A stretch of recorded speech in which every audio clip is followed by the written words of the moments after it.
To introduce shadow puppetry of the world, let's first talk about Chinese shadow puppetry.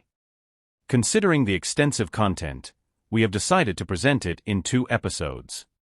In this episode, we will discuss the approximate origins, social functions, and craftsmanship of Chinese shadow puppetry. Shadow puppets and shadow puppet plays are 2 different things. Shadow puppets are a type of figure that Chinese people refer to as jikuei lei yi puppets. The production process of Chinese shadow puppets is extremely intricate. Their design showcases the personal aesthetics and creativity of the puppet craftsman, making them a unique form of handcrafted art and thus valuable for collection. Shadow puppet plays, on the other hand, are a type of theatrical art that involves the performance of shadow puppets, accompanied by singing and music. People use silhouette techniques to project the shadows onto a white screen, creating moving, colorful images. By manipulating the position and movements of the puppets, stories are brought to life, forming the play. Therefore, shadow puppets are props for shadow puppet plays, but they also hold high artistic value. Historically, shadow puppet plays served local customs, religious rituals, and entertainment. However, they have declined and are on the verge of disappearing today. Recognized by UNESCO, shadow puppetry from many countries has become part of the world cultural heritage. When did shadow puppets and shadow puppet plays first appear in China?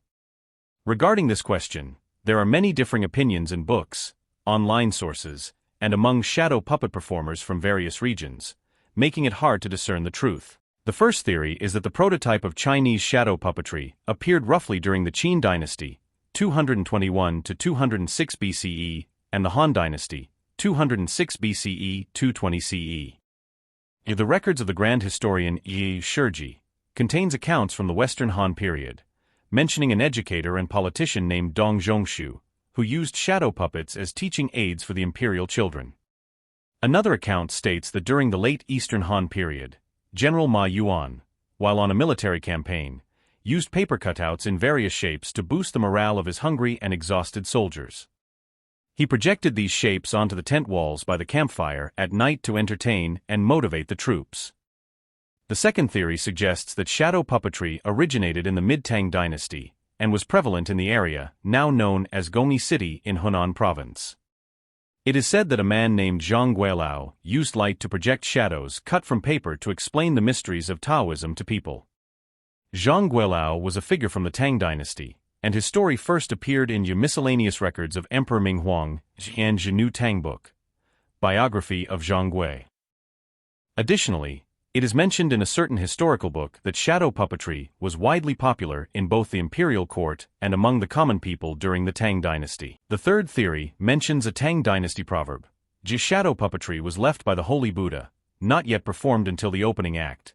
The big gong is like an axe opening the mountains, splitting the 3 teachings and the 9 schools. The Buddha referred to here is Guanyin Bodhisattva. According to this theory, shadow puppetry originated from late Tang dynasty Buddhist activities called Isujian.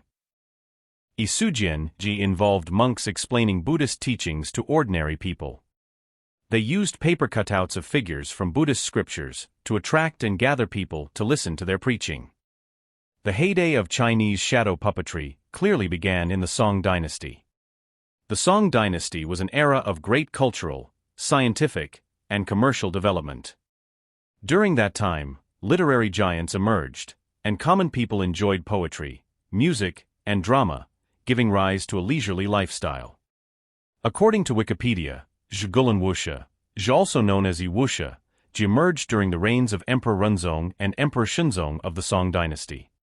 People used fences or curtains to divide performance areas and audience areas, known as Zhigulan or Zhigulan.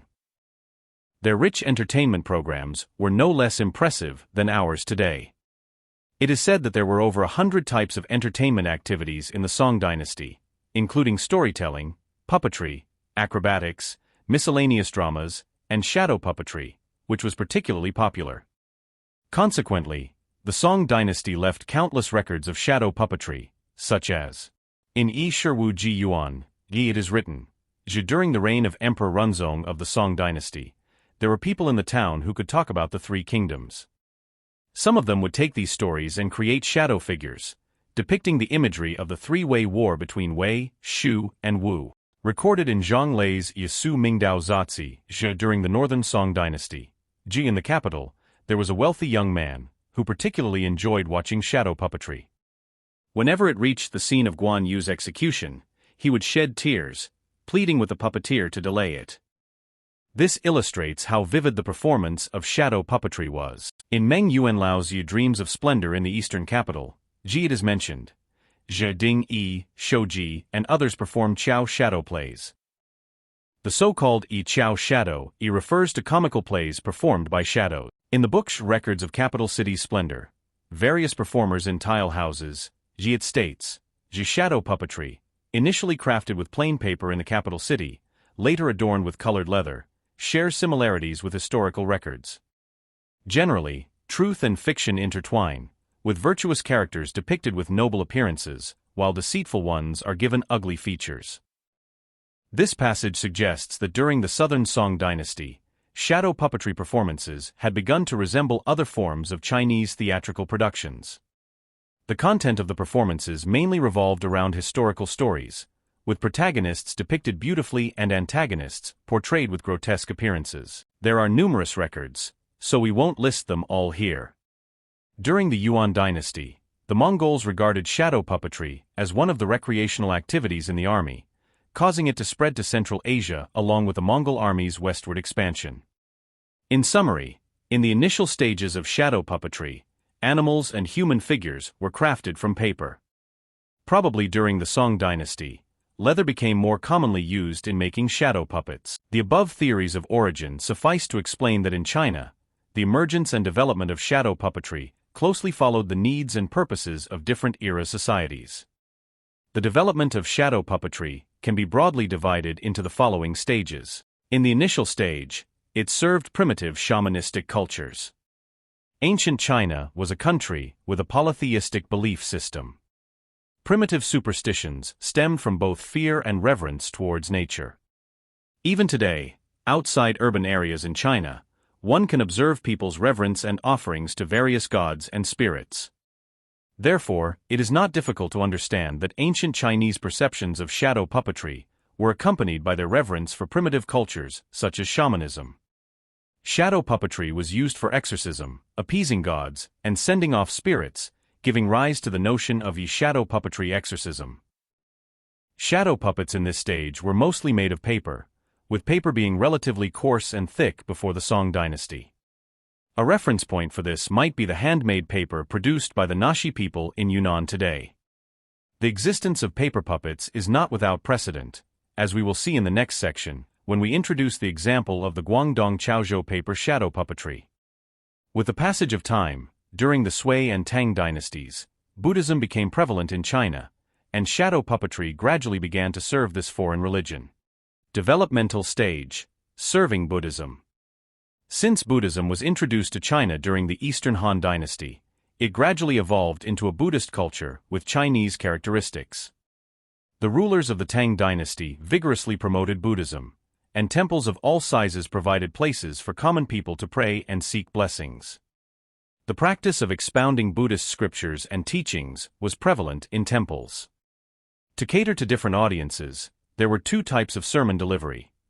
Monastic sermons were for monks, while lay sermons were for ordinary people. It can be imagined that monks had a certain understanding of Buddhist doctrines, while lay sermons mainly focused on enlightenment education for the general populace.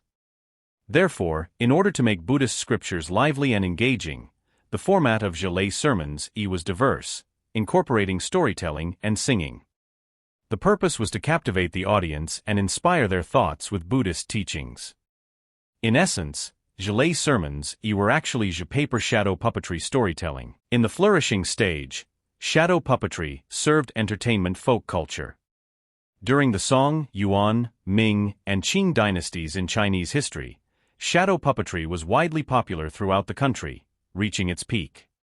Let's imagine, in an era without highways and high-speed trains, when transportation was limited, large theater troupes found it difficult to travel to remote and impoverished areas, mountains, deserts, and barren lands, where people had no money to hire theatrical groups. Theater troupes, due to their large numbers, were also only suitable for urban survival. However, shadow puppetry was different. With just one or two shadow puppet performers carrying their puppets and instruments, they could roam the vast expanse of the world, providing the most beautiful spiritual enjoyment and entertainment to the masses at the lowest cost. There was a high and broad demand in the market, leading to the prosperity of shadow puppet performers and shadow puppetry. The materials used to make shadow puppets evolved from paper to leather, accompanied by local music and singing styles, theatrical stories, and interpretations of folk legends. As a result, shadow puppetry became beloved by the vast majority of common people, rapidly developed, and widely spread, giving rise to various schools of shadow puppetry. The craftsmanship of Chinese shadow puppetry is extremely exquisite.